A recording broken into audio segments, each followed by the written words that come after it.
What exactly is ISO 27001 certification? ISO 27001, Nicola, is the information security standard, okay? Very similar at the outset of 9001 as far as how it follows the spine of what's required. However, as a particular annex called Annex A, which is the big trip over for a lot of businesses. The standard itself is to, reduce risk, secure the business, looking at intellectual property, making sure that you secure that, anything internally, externally from the business to ensure that you are completely secure, including things like GDPR. It goes through the whole process of analysing the whole of the company's assets, laptops, PCs, how you externally work within the cloud to ensure that everything is nailed down to ensure that you are secure. So there's a lot of policies, procedures and process flows in place to make sure the company are following these things like bringing your own device. There is a policy put in place for that as a little example. The thing that trips a lot of companies up is Annex A. There's 130 odd documents, and trust me, Nicola, most of those documents aren't required by most businesses, but they have to be there because the standard is set out with clauses, sub-clauses, etc., which you need to adhere to. So you need to have something in place, even though it might not be relevant. What kind of companies is ISO 27001 suitable for? Any company that currently is dealing with the public sector, and I'll bring into play now the NHS. The NHS of late seem to be making a prerequisite. You must have 27001. So there appears now to be an awful lot of inquiry and information coming around about the NHS requiring this for obvious reasons, so that they're making sure that people are secure with when they're sending data around, and it gives them that confidence. So absolutely yes, the commercial sector is also getting up to speed with that, but the public sector is the one that's driving the 27001 standard, because there are other certifications out there for GDPR, but they're not as secure or as recognised as ISO 27. So ISO 27001 is the top, and the others seem to fall below, but the NHS are really picking up on that.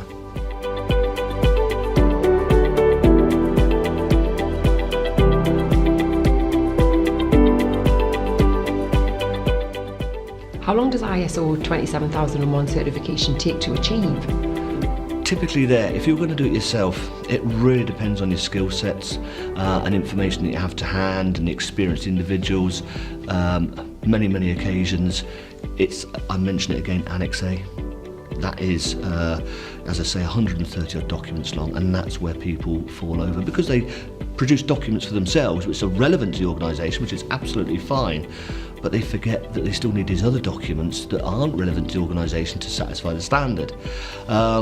So, as far as the timeline goes, again, it's about 6 to 8 weeks where you do the core part of the standard, but there's a particular document called the Statement of Applicability, and that's the one that looks at Annex A.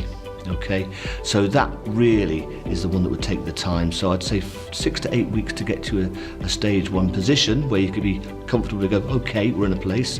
Certainly with the help from compliant, that is an absolute definite. And then between stage 1 and stage 2 is a maximum of 3 months anyway. And in that time, you would tailor, embed, and make sure that you have everything lined up. And the relevant documents from the Statement of Applicability that's related to the Annex A are there for your organisation, which you can then start to embed. And I've mentioned in the past to you that also that the certification bodies understand that any management system that's is at its infancy, and they would expect to see it then implemented and embedded fully within the organisation after the stage 2 certification process. So I hope that helps.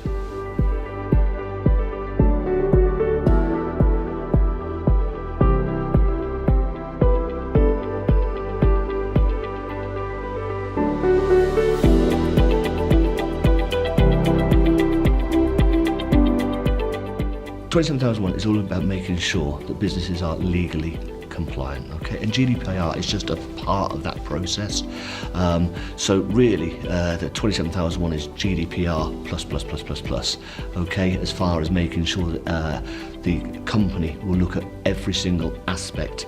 GDPR is just one aspect of 27001. As mentioned earlier, there are so many other areas that it does look at to ensure that companies it's all about risk-based thinking, okay? Making sure you mitigate and minimise the risk to your organisation from both within and externally. it's a two-stage process, okay?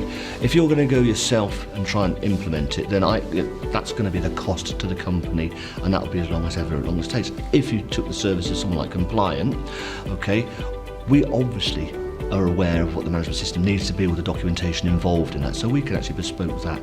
So the second part of that is you have your management system, and then it has to be certified by an accredited certified body.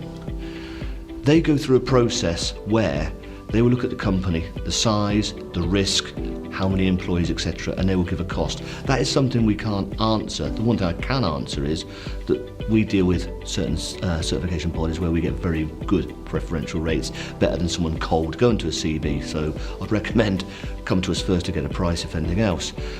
Our pricing is led really by the certification body, because it's all about number of days. I mentioned to you earlier about stage 1 and stage 2, so hypothetically if it's a 1-day stage 1 and maybe a 2 or 3 day stage 2, bear in mind a 27,000 one's quite a hefty standard, then we have to cover those 4 days, okay? And then the production of the management system. But what we can do to help clients like the certification bodies is we can offer a deposit, a small deposit to start with, and interest-free payments, and we go up to 12 months in total as an organisation, and that really takes away that worry of paying for everything up front, and then you can see the progress of your management system whilst you're paying small amounts of money going forward. So that really helps, and plus there are grants available as well out there that could help companies, and we certainly help where we can. And it's all about giving anybody who's asking to go to tender the confidence that you have assessed your organisation to make sure that they are information, IP-wise secure, so when they're dealing with you, they know they're dealing with a company that has all of the processes, policies and regulations in place to ensure that they're dealing with a company that are completely secure. So it wins tenders hands over fist, and it's a massive investment into the tender process.